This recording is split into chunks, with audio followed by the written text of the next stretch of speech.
gonna bless his name. Blessed be the name of the Lord. Blessed be the name of the Lord. Blessed be the name of the Lord of Most High. Blessed be the name of the Lord. Blessed be the name of the Lord. Blessed be the name of the Lord.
Amen. God is good. And all the time, God is good indeed. So we thank the Lord that we are here, alive, breathing, and joyfully with peace in our hearts. So we have to claim and we have to thank the Lord every single breath that we have.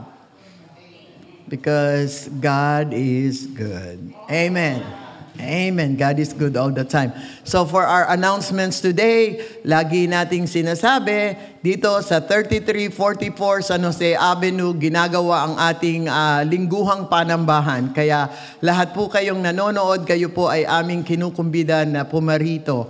At gayon din, yung aming mga Bible studies na lagi naming sinasabi at pinapaalala sa inyo, kung nais po ninyong lumago sa Panginoon, makilala siya ng lubusan, kinukumbida namin kayo sa aming mga Bible studies. At gayon din, kung nais din po ninyong lumago at matuto ng public prayer, inaanyayahan din po namin kayo. Meron po kaming intercessory prayer meeting tuwing araw ng Tuesday, alas 7 ng gabi, meron po kaming Zoom account. At gayon din, kung nais po ninyong makabahagi sa mga pananalangin, intercession, meron po kaming daily Monday to Friday, 5:20 a.m. Kaya kinukumbida namin kayo. At araw ng Wednesday, meron po kaming Treading the Land. Kaya kung kayo po ay interesado, binago po yung araw, Wednesday, right? Wednesday, para yung aming ibang mga kapatid ay makasama. Kaya we can adjust, we can be flexible because God is good. Kaya kung nais po ninyo, magsabi lang po kayo kung ano ang pangangailangan ninyo in the spiritual realm. At gayon din po, yun din, yung ating music ministry, nakita nyo naman po, yung ating mga praise and worship team. Kaya kung meron po diyang mga interesado, kayo po ay, tinatawag ng Diyos, kayo po ay aming wine-welcome. At ngayon naman, ihanda natin ang ating mga puso para pakinggan yung, at kainin, namnamin yung inihanda ng Diyos para sa atin ngayong araw na ito, yung kanyang salita. Huwag nating hayaang ito ay maagaw ng kung ano paman. Kaya let us concentrate and listen to what God have in store for us this morning. At tawagin na po natin si Pastor Frank at palakpakan natin ang Panginoon sa ating mga buhay. Amen.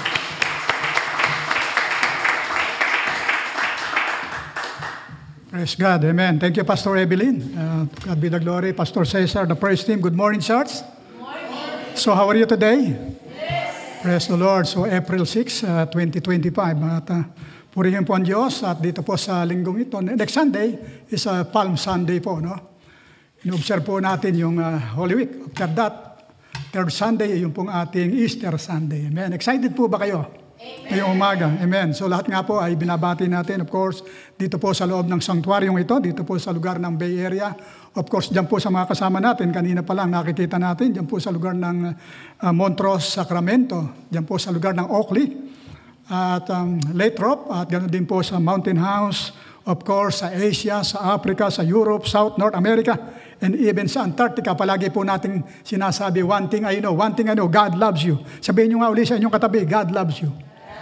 Amen. Yung ayaw tumingin, kalabitin nyo. Sige. God loves you. Purihin ang Panginoon. To God be the glory. Amen. So welcome nga po ang lahat dito po sa malawakang gawain ito ng Bride of Christ Church. Tunay nga po, simultaneously, meron po tayong mga gawain dyan po sa lugar ng Chicago, Illinois, sa kasalukuyan. Of course, sa Indochina, sa Asia, sa Africa, sa Europe, South, North America. Binabati po natin, of course, hanggang sa Antarctica. Palagi po natin binabati ang mga tao ay makakilala sa Panginoon. Amen? Amen. Praise the Lord. To God be the highest glory. Sa ngayong umaga po, dadako tayo sa ating declaration. Gawin po nating prayer ito sa ating mga puso. May request everyone to stand up, please. Tumayo po tayong lahat at gawin po nating panalangin ito pong ating sinasambit nito. Ilagay po natin sa ating puso ang mga katagang ito na ating pong babanggitin sa umaga pong ito. So, Father God, we want to be guided, taught, prepared and moved by God Holy Spirit in our own personal life and in the ministry. Lord Jesus, we declare, we receive, and we believe that this day is 10 times better than yesterday. We choose to be healthy. We choose to have long life. We choose to be blessed. We choose to be anointed by you, guided by you, protected by you, provided by you. We entrust everything into your hand, our physical body, our soul, and our spirit. The way we speak, the way we think, the way we act comes only from you. Direct our step today. In Jesus' name, amen. Amen. Let's give a clap offering to the Lord. Hallelujah. Amen. Purihin nga po ang Panginoon. So we are in the right place and the right time this morning. Amen. Tunay nga po, marami nagtatanong ano ba yung Bride of Christ Church. So palagi po natin inuulit. So Bride of Christ Church is a full gospel, Bible-based, Christ-centered church. Truly our mission is to bring all people to the Kingdom of God through the saving and transforming power of our Lord Jesus Christ. So ang ating pong pinipreach sa lugar nito, pinangangaral, walang iba kundi ang ating Panginoon Kristo na ang salvation, kaligtasan ay sa Kanya lamang. Amen? Hallelujah. So this morning, ay isa pang napakalagang topic ang ating pong pag-aaralan ngayon. Ito po tungkol sa mga katangian ng isang pananambang Kristiyano, simbahang Kristiyano, or characteristic of a Christian church.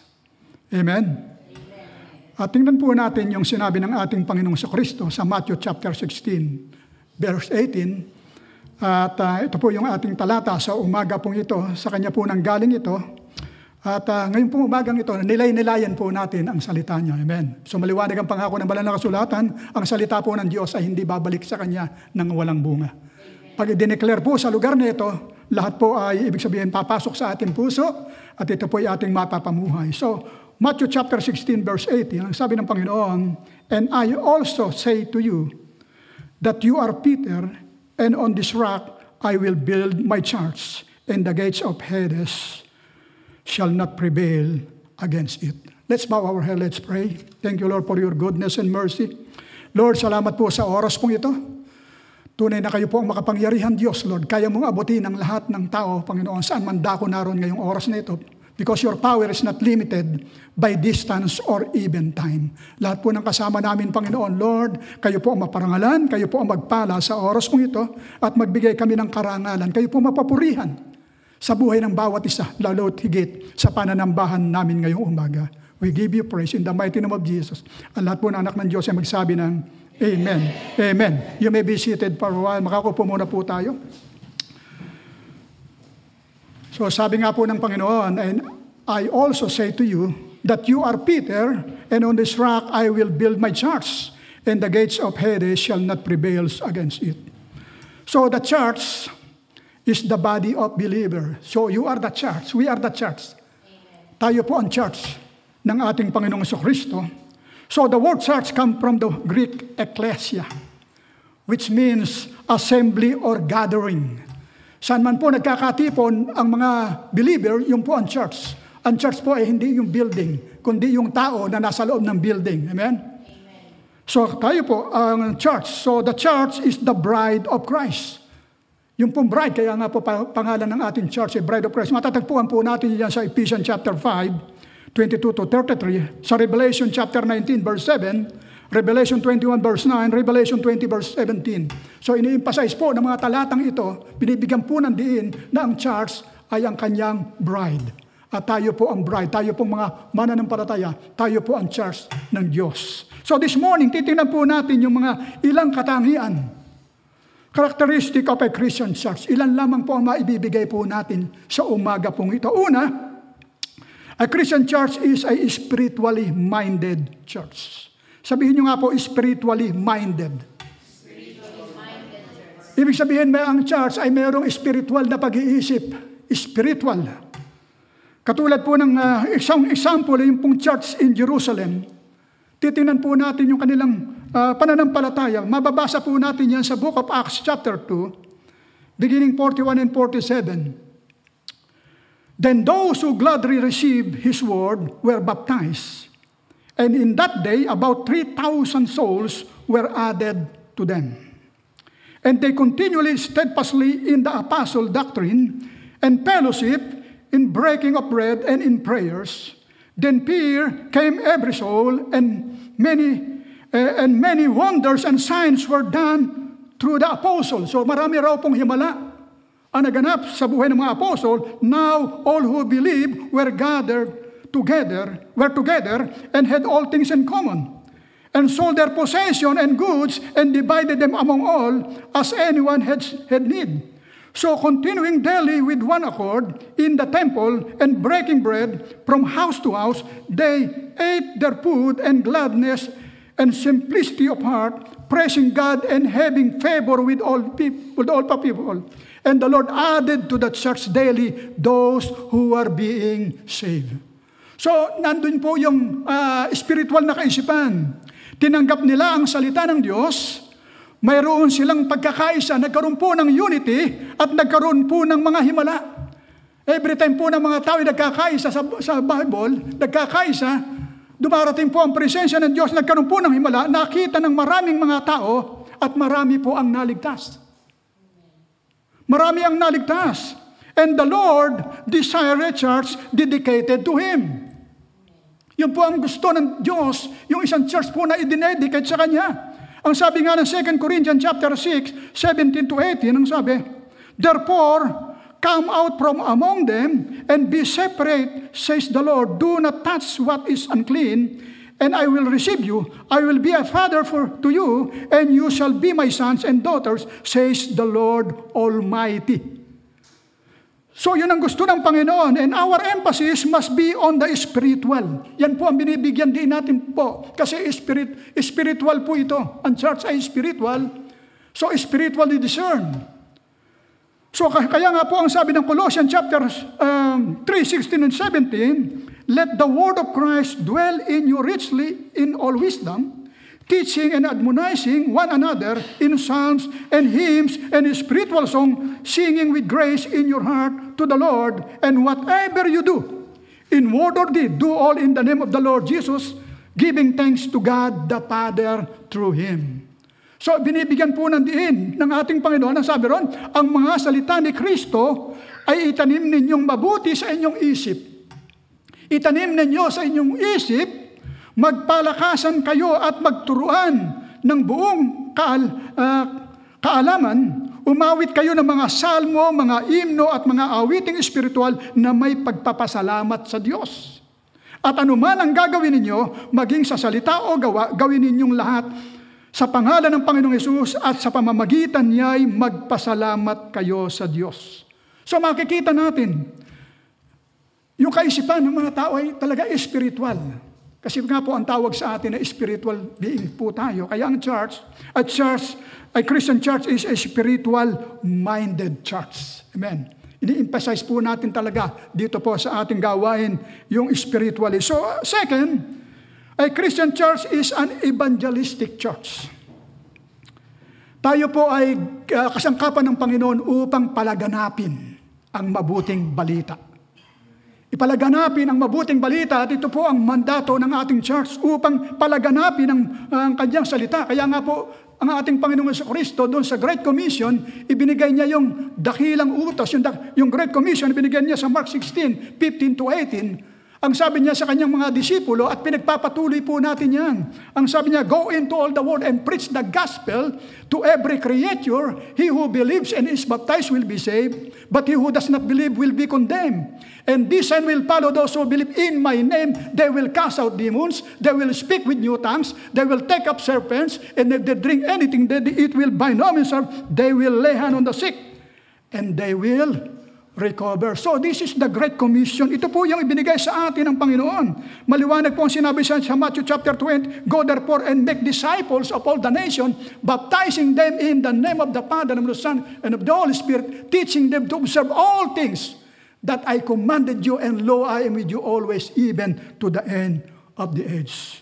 So God wants the church to carry the truth to the world. Ibinigay po sa church sa atin po na ipaalam sa mga tao ang katotohanan. Yung katotohanan, what is the truth? Of course, the truth about Jesus. So the gospel is Jesus. The good news is Jesus. Ang kinakailangan po palaganapin natin ng salita ng Diyos, ibinigay po sa atin ang mandato na kinakailangan malaman po ng mga tao ang katotohanan. Kaya nga po sabi ni Lord Jesus sa John 8:32, you shall know the truth, and the truth shall set you free. Malalaman ninyo ang katotohanan, at ang katotohanan ang magpapalaya sa inyo. Amen? Yung katotohanan kinakailangan malaman ng mga tao. And what is the truth? Of course, pag pinag-aralan po natin ang banal na kasulatan para maihayag natin ang katotohanan, of course, una muna, merong bad news. Merong bad news. Ano yung bad news? Maliwanag ang salita ng Diyos. We are all sinners. Kailangan pong ma-declare natin yan. Kaya nga po, napakaganda na malaman ng tao about foundation. No? Sa mga Bible study natin, paliwanag natin na all are sinners. Ang sabi nga na Romans 3:23, for all have sinned and fall short of the glory of God. Amen? Hindi na natin pinalagay yan dyan kasi alam ko, kabisado niya, maladalas natin sinasabi niya. Sabi, for all have sinned and fall short of the glory of God. Ang lahat ay nagkasala at walang sino mang karapat-dapat sa paghahari ng Diyos. And ano ang consequence ng sin? Ano po mangyayari pag ang tao ay nagkasala, hindi nabura yung kasalanan, hindi napatawad? Ano pong consequence? Death. Maliwanag ang sa amin ng Romans 6:23. For the wages of sin is death. Ang kabayaran ng kasalanan ay kamatayan. So ito po yung bad news. So, of course, pag merong bad news, merong good news. Merong mabuting balita. Kaya nga po, dapat malaman ng mga taong katotohanan. Ano po yung remedyo ng Diyos sa ating mga kasalanan? God's remedy for sin. Ano sabi ng Romans 5:8? Ano sabi? But God demonstrate His own love toward us while we were still sinners. Christ died for us. Gayon na lamang yung pag-ibig ng Diyos sa atin na si Yesu Kristo ay namatay nung tayo ay makasalanan pa. So, sapagkat si Lord Jesus po ang tanging tagapagligtas. So, Jesus can save. Amen? Kailangan malaman ng mga tao na si Yesu Kristo lamang ang tagapagligtas. Kaya siya pumarito, hindi tayo para i-condemn. Wala pong ikinukondem ang Diyos. Maliwanag ang sabi ng John chapter 3 verse 17. After ng John, alam ko, kabisado nyo, John 3:16. Pero anong sabi ng 17? For God did not send His Son into the world to condemn the world, but the world through Him might be saved.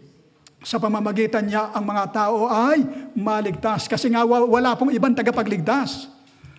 Sumapi man tayo sa iba't ibang mga gawain, mga reliyon, hindi po tayo kayang iligtas. Ang makakapagligtas lamang po sa atin, walang iba kundi ang ating Panginoon Kristo. Kaya nga sabi ni St. Peter, ang sabi ng St. Peter sa Acts chapter 4 verse 12, there is no other name under heaven given among men by which we must be saved only in the name of Jesus. Ang sabi ni Apostol Pedro, sabi niya, kay Jesucristo lamang matatagpuan ang kaligtasan, sapagkat sa silong ng langit, ang pangalan lamang ni Jesus ang ibinigay ng Diyos sa ikaliligtas ng mga tao. Amen? Siya lamang po ang tagapagligtas at wala nang iba. Kailangan marinig ng mga tao ang katotohanan. Bakit siya lang ang tagapagligtas? Palagi po natin inuulit-ulit sa ating pong mensahe kasi gusto natin ang mga tao maliwanagan doon sa foundation na tinanggap natin. Bakit? Kasi po si Lord Jesus ay Diyos. Bakit siya makakapagligtas? Kung siya hindi Diyos, hindi siya pwedeng makapagligtas. Diyos lamang ang pwede. Kaya nga, ina-emphasize palagi ng John chapter 1:1-3. In the beginning was the Word, and the Word was with God, and the Word was God. He was in the beginning with God, and all things were made through Him, and without Him, nothing was made that was made. At ang sinabi ng John chapter 3 verse 14, John chapter 1 verse 14, and the Word became flesh and dwelt among us, and we beheld His glory, the glory as of the only begotten of the Father, full of grace and truth.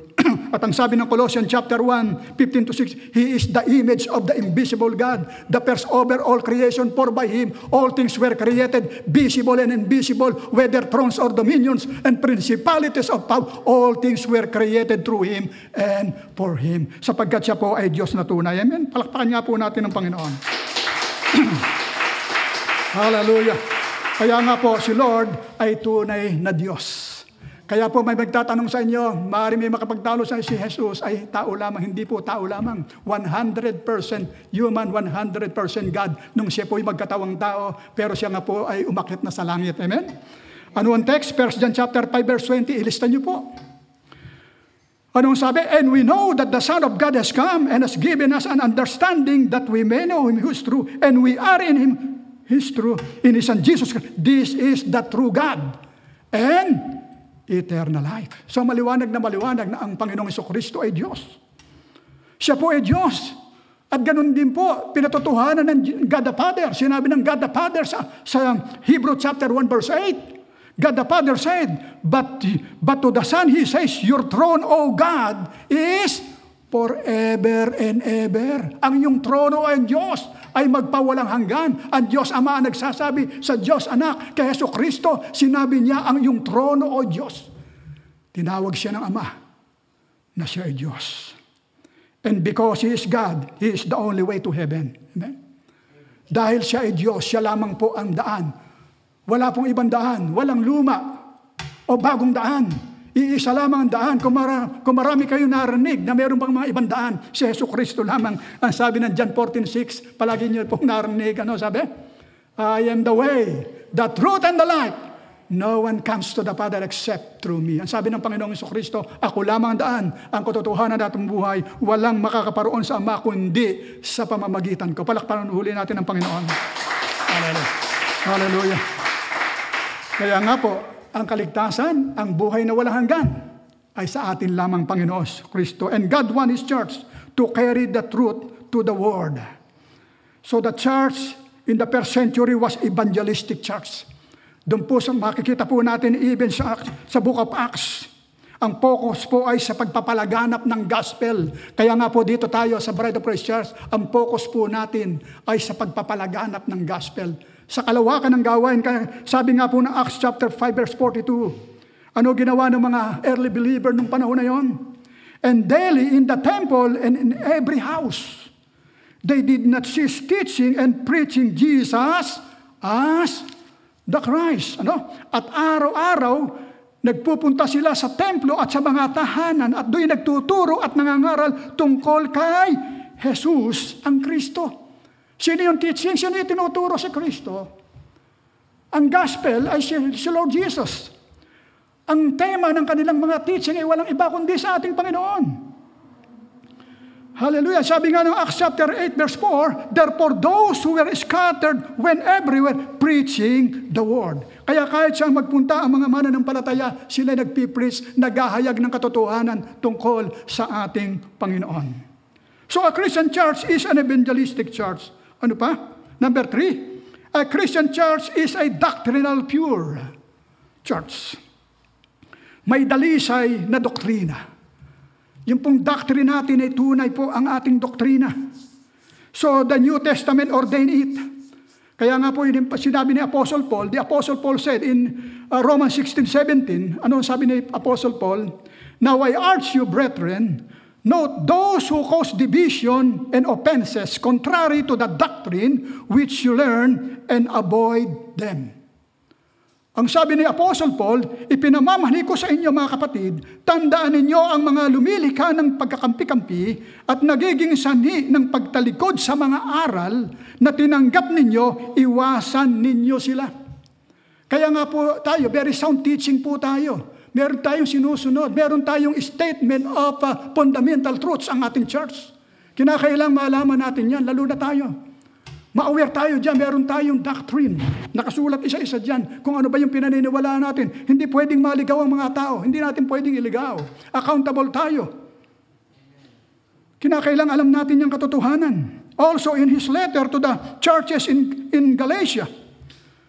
In Galatians chapter 1 verse 6 to 9, ang sabi ni Apostle Paul, I marvel that you are turning away so soon from Him who called you in the grace of Christ to a different gospel, which is not another, but there are some who trouble you and want to pervert the gospel of Christ, but even we, or an angel from heaven, preach any other gospel to you, that what we have preached to you, let him be accursed. And we have said before, so I say again, if anyone preaches another gospel to you, that what you have received, let him be accursed. Ano ang sabi sa Tagalog? Yung paalala ni Apostol Pablo sa mga taga-Galatia, ang sabi niya, nagtataka ako kung bakit may kay dali ninyong tinalikdan ang Diyos na tumawag sa inyo sa pamamagitan ng pag-ibig ni Kristo at bumaling kayo sa ibang mabuting balita. Ang totoo'y walang ibang mabuting balita, lamang may mga nanliligalig sa inyo at nagsisikap na baguhin ang mabuting balita tungkol kay Kristo. Maging kami o isang anghel man mula sa langit ang mangaral sa inyo ng iba kaysa mabuting balitang ipangangaral namin, pakasumpain siya. Sinabi na namin at inuulit ko, kung may mga ngaral sa inyo ng iba kaysa mabuting balitang tinanggap ninyo, pakasumpain siya. So there is only one gospel, iisa lamang po ang mabuting balita. Kaya po winawarningan tayo ng banal na kasulatan, kinakailangan aware tayo, basahin natin mabuti, saliksikin natin ang banal na kasulatan. And here is another warning. In 2 John chapter 9, 2 John verses 9 to 11. Ano sabi? Whoever transgresses and does not abide in the doctrine of Christ does not have God. He who abides in the doctrine of Christ has both the Father and the Son. If anyone comes to you and does not bring this doctrine, do not receive him into your house nor greet him, for he who greets him share in his evil deeds. Anong sabi sa Tagalog? Ang hindi nananatili sa turo ni Kristo, kundi nagdaragdag dito, ay hindi pinananahan ng Diyos. Sino mang nananatili sa turo ni Kristo ay pinananahanan ng Ama at Anak. Sino mang dumating sa inyo na ibang turo ang dala, very aware po tayo mga magulang at mga kapatid, sino mang dumating sa inyo na iba ang turo ang dala, ay huwag ninyong tanggapin sa inyong bahay, ni huwag ninyong batiin. Sapagkat ang bumabati sa kanya ay nagiging kaisan niya sa masamang gawain. So ito po ang utos sa atin ng Diyos, ng banal na Espiritu. Meron po kasi mga false teachings, false religion, false doctrine. Kung titingnan mo, parang silang mabubuti pero masama sapagkat ibubulid nila ang tao sa kapahamakan, doon sa kanilang mga katuruan. Yun po yung deception of the enemy. Panlilinlang ng kaaway. They are liars according to the Word of God. Sino mang hindi magpatotoo tungkol kay Kristo ay sinungaling, ang sabi ng banal na kasulatan. Ano ang sabi ng 1 John chapter 2, 22 to 23? Who is a liar? But he who denies that Jesus is the Christ, he is Antichrist. Who denies the Father and the Son? Whoever denies the Son does not have the Father either. He who acknowledges the Son has the Father also. So kung tatagalogin natin, anong sabi? Sino nga ang sinungaling? Hindi ba ang tumatangging si Jesus ang Kristo? Ito nga ang Antikristo. Ang ayaw kumilala sa Ama at sa Anak. Ang di kumikilala sa Anak ay di rin kumikilala sa Ama. Kapag tinanggap nino man ang Anak, pati ang Ama'y kasama. Amen? So ibig sabihin, pag ang isang tao ay hindi kumikilala o isang samahan, hindi sila kumikilala sa Panginoong Jesucristo, ito po ay false teachings. Ano po? Maliwanag. So how do we maintain this desired purity? Paano tayo para magiging pure? So maliwanag na maliwanag ang sabi ng Acts chapter 17 verse 11. Ito po yung pahiwatig dito. Ang sabi ron, these were more fair-minded than those in Thessalonica in that they received the word with all readiness and searched. Sabi ron, and searched the scriptures daily to find out whether those things were so. They searched the scripture. Binuksan nila. Ang sabi, mas mabuting kausapin ang mga Hudyo roon kaysa mga taga-Thessalonica. Wiling-wili sila sa pakikinig sa pangangaral ni Pablo at sinasaliksik araw-araw ang mga kasulatan upang tingnan kung totoo ang mga sinasabi nila. Sinesearch nila ang scripture, hindi basta na tagapakinig. So ganun po, ang tunay na mananampalataya ng Panginoon, pinag-aaralan natin. Ito po yung mga taga-Berean, mga Berean. Hindi sila basta nakikinig. Sinasaliksik nila ang kasulatan, yung pagka may nakatayo, nagsasalita, sinasaliksik nila. Totoo ba yung sinabi niya? Doon natin malalaman kung pure. So, ang sabi nga ng 1 Thessalonians chapter 5 verse 21, test all things, hold fast what is good. Ano sabi? Suriin ninyo ang lahat ng bagay at pulutin ang mabuti. Amen? Sinasaliksik po ba natin ang salita ng Diyos?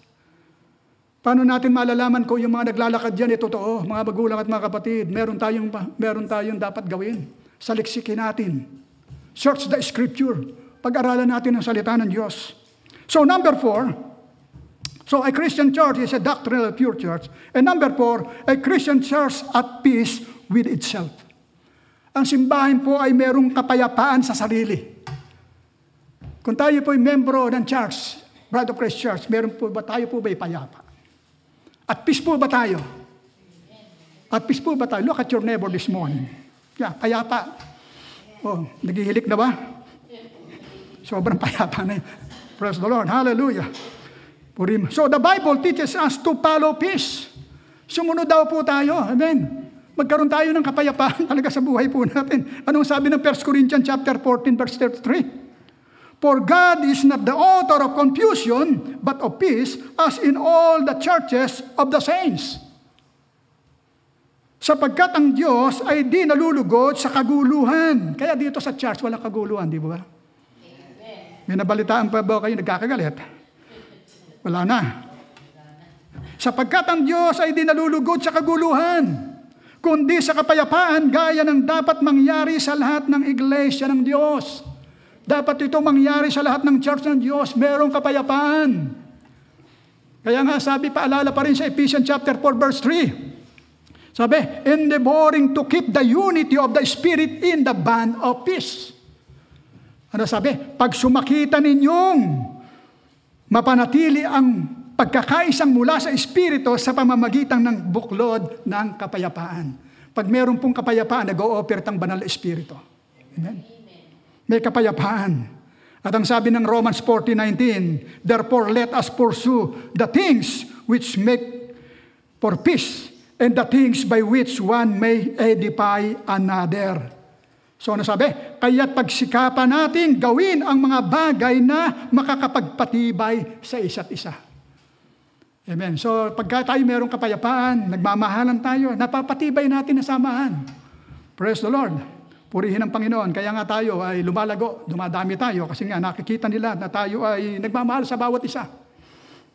God loves peacemaker kasi po nalulugod ang Diyos sa mga gumagawa ng kapayapaan. Peacemakers. Tayo po peacemaker tayo. Kaya nga po tayo mga ambassador ng ating Panginoon. Ang sabi ni Lord sa Matthew chapter 5 verse 19, blessed are the peacemakers, for they shall be called sons of God. Amen. Mapalad ang mga gumagawa ng daan sa pagkakasundo sapagkat sila ituturing ng Diyos na mga anak niya. Pagka tayo po'y gumagawa ng pagkakasundo sa mga taong hindi nagkakasundo, tayo po'y tinuturing na mga anak ng Diyos. Hallelujah. At alam po ba ninyo, pagka ibig sabihin, pag wala po yung peace sa ating puso, ang sabi nga, pagka hindi nagkakasundo, ang sabi po ng banal na kasulatan, hindi natin makikita ang Diyos. So ang sabi ng Hebrew chapter 12:14, pursue peace with all people and holiness without which no one will see the Lord. Ano sabi? Magpalakasan kayo, magpakabanal kayo at sikaping makasundo ang inyong kapwa sapagkat hindi ninyo makikita ang Panginoon kung hindi kayo mamumuhay ng ganito.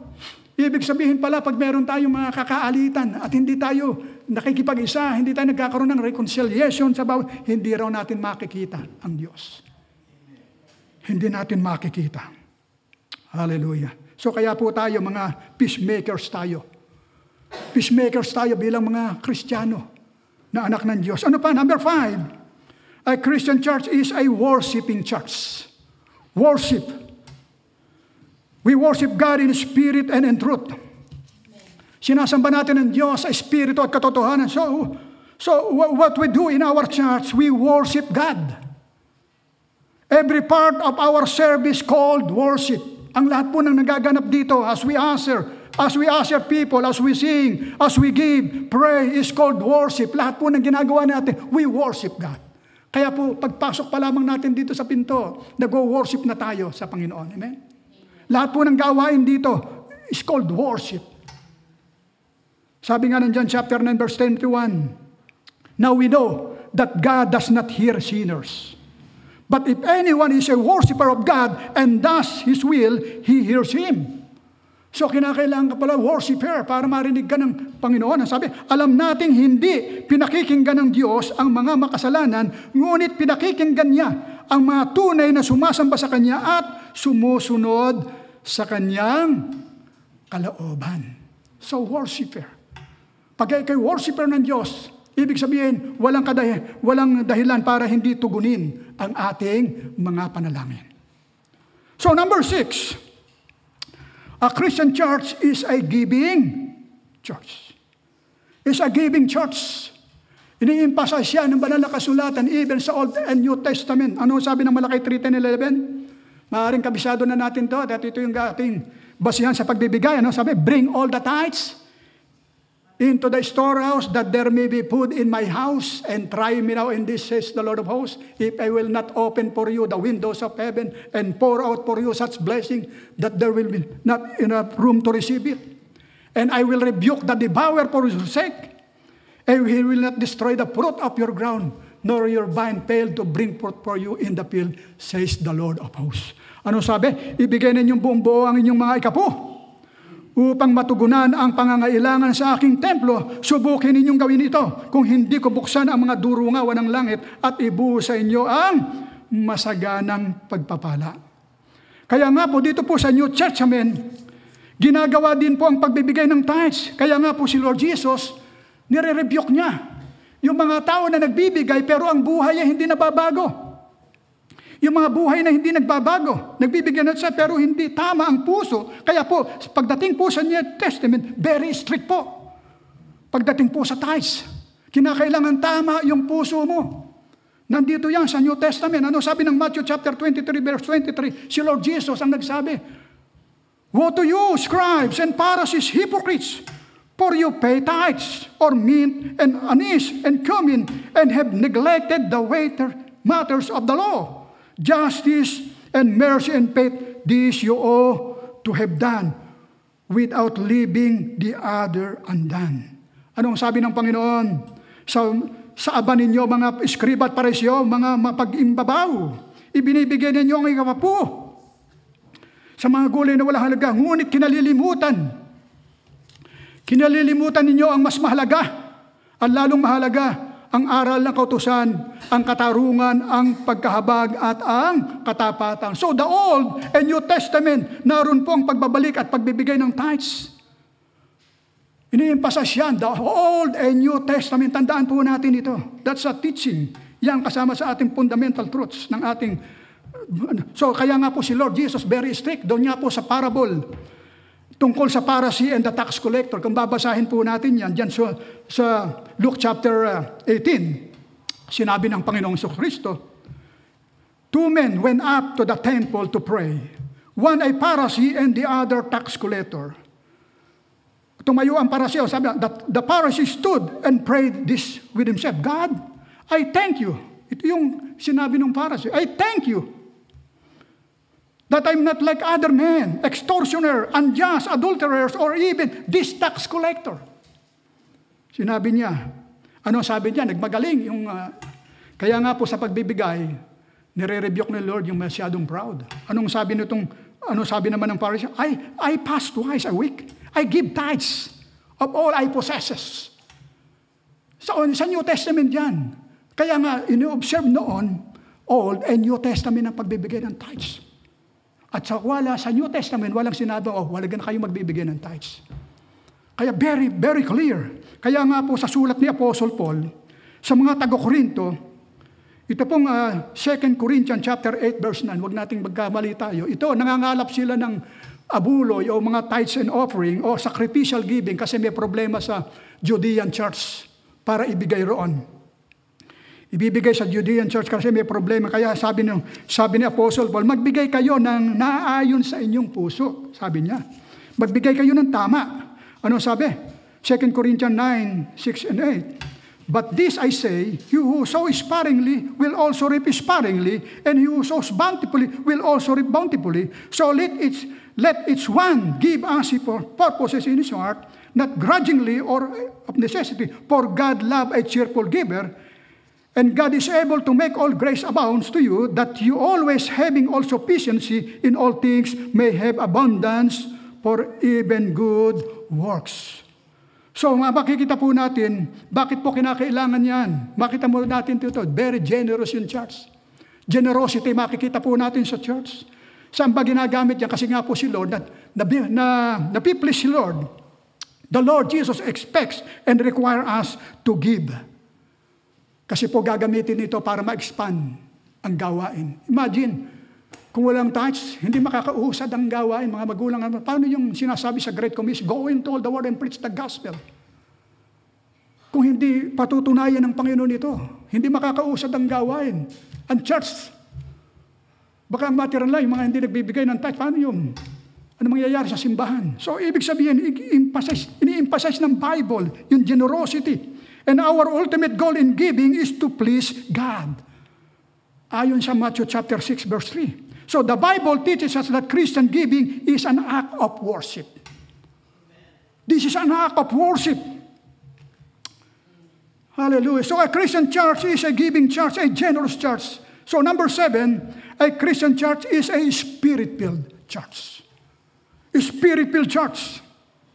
Our Lord Jesus said to His disciple before He ascended to heaven, ang sabi ng Panginoon, sa Luke chapter 24, verse 49, Behold, I send the promise of my Father upon you, but tarry in the city of Jerusalem until you are endued with power from on high. With power from on high. Kaya nga po, ang Church ni Jesus Christ ay spirit-filled. Kasi po tayo po ay nabaptize ng Banal na Espiritu. Ang sabi ng Acts 1:8, But you shall receive power when the Holy Spirit has come upon you, and you shall be witnesses to me in Jerusalem, and all Judea and Samaria, and to the end of the earth. So the purpose of the filling and the anointing of the Holy Spirit is the ennoblement and the empowerment. To give us power to be Christ's witnesses. Binibigyan tayo ng kapangyarihan upang maging witness ng ating Panginoon, ma-share ang gospel. Imagine ang mga tao pag walang power ng Holy Spirit, makakapag-share ba ng gospel? No. Nahihiya. Kasi walang power.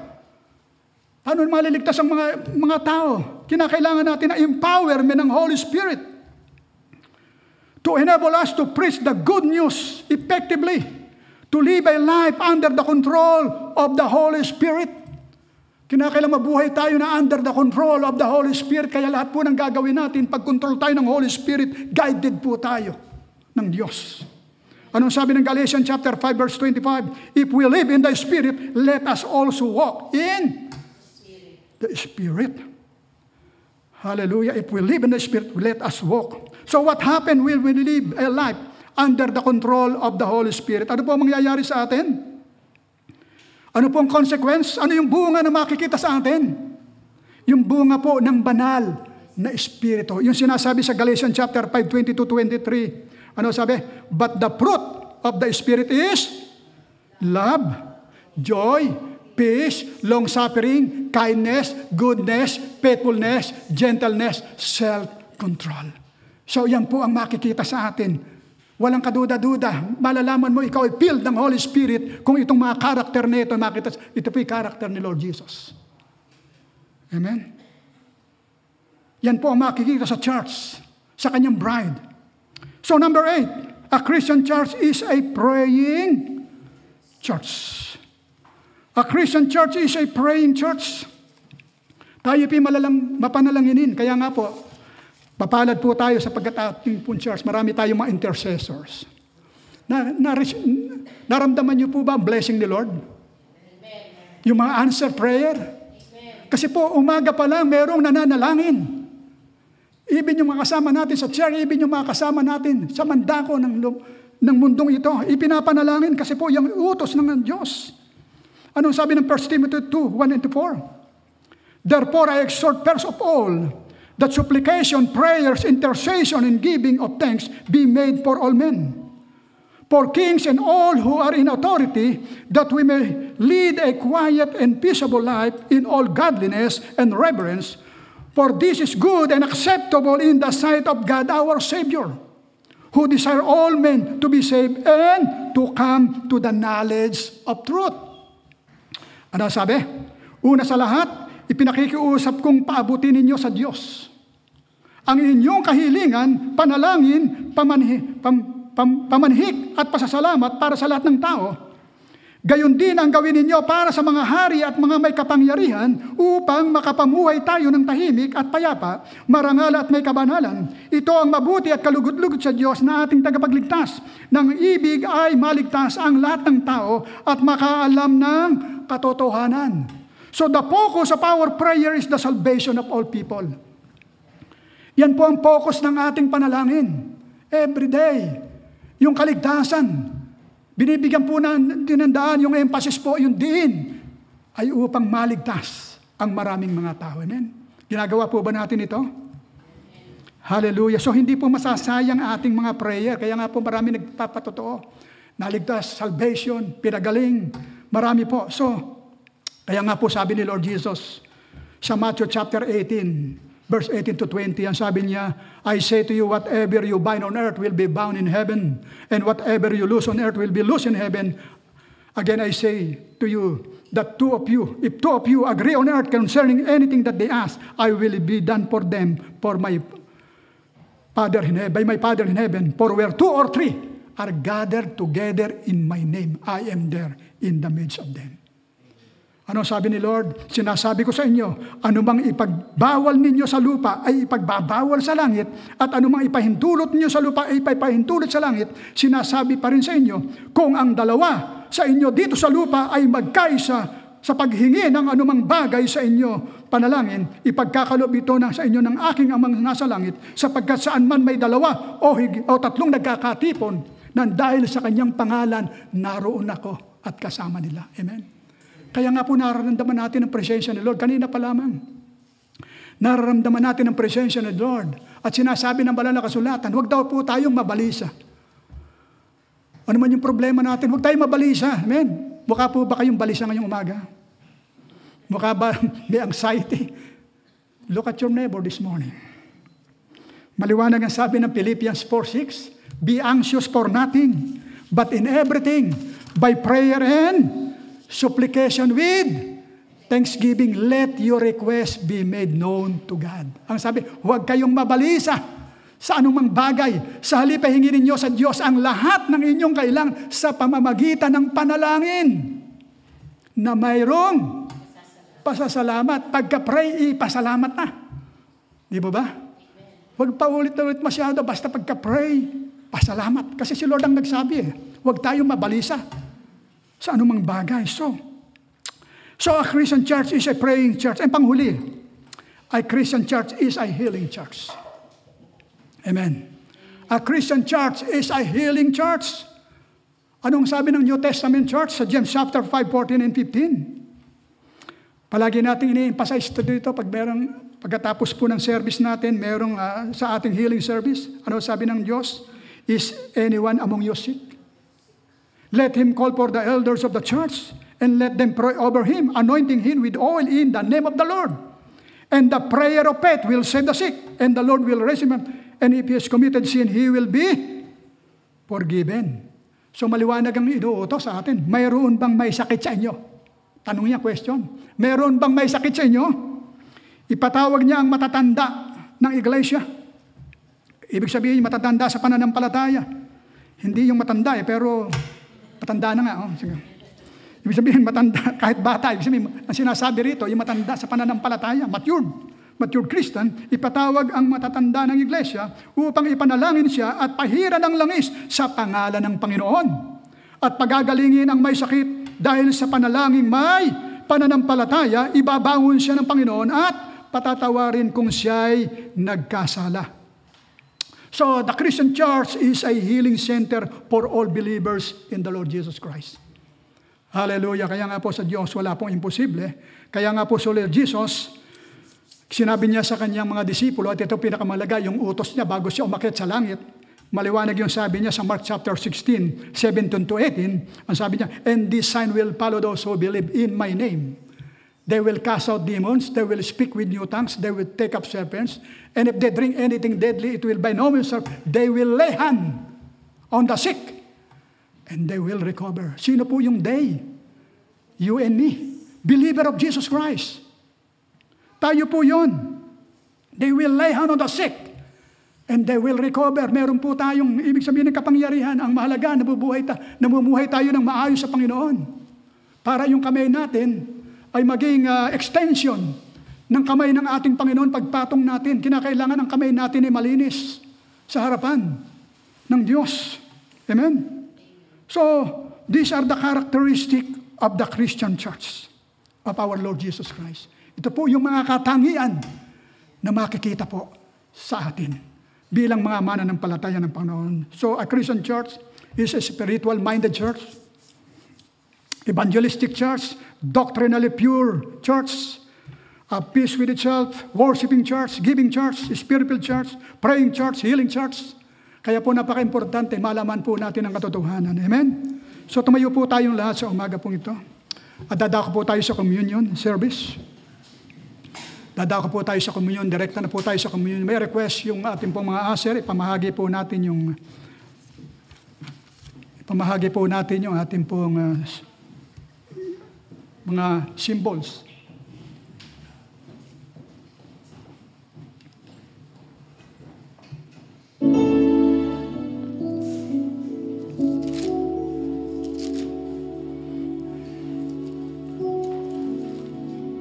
Hallelujah. Praise the Lord.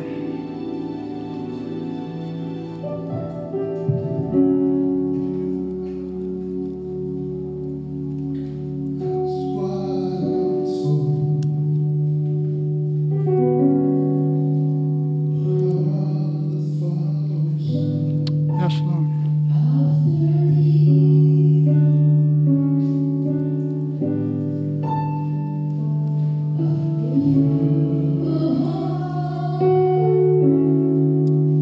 That's what I long for. Yes, Lord.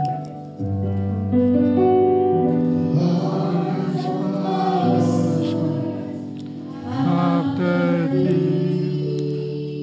Yes, Lord. Out of you, oh, that sin will not come in. Our hearts are undivided. As you rule and reign, hearts of His compassion. This is you, my own, sweet aroma of worship. I says to your King.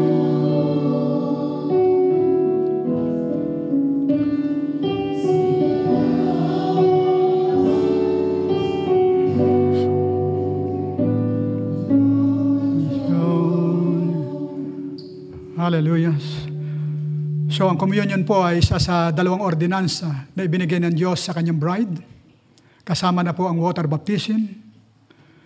So as we partake the symbol of the body and blood of our Lord Jesus Christ, we remember His supreme sacrifice on the cross of Calvary for the remission, redemption, and the forgiveness of our sin. According to Romans 5:8, but God demonstrates His own love toward us. While we were still sinners, Christ died for us. Much more than having now been justified by His blood, we shall be saved from wrath through Him. Because according to Hebrews 9:22, without the shedding of blood, there is no remission of sin. And according to the atonement chapter of the Bible, in Isaiah 53 verse 5, but He was wounded for our transgressions. He was bruised for our iniquities. That chastisement for our peace was upon, and by stripe we are healed. So itas po natin ang mga simbolo. Please raise the symbol this morning as we read 1 Corinthians chapter 11, beginning verse 23.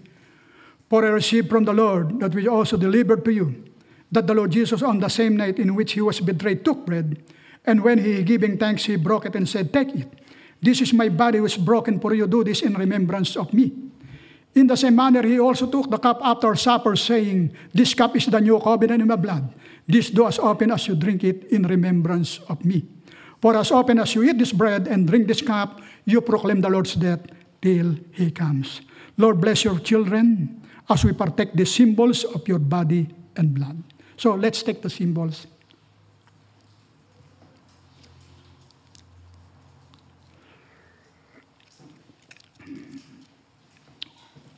Amen. Amen. You may be seated for a while.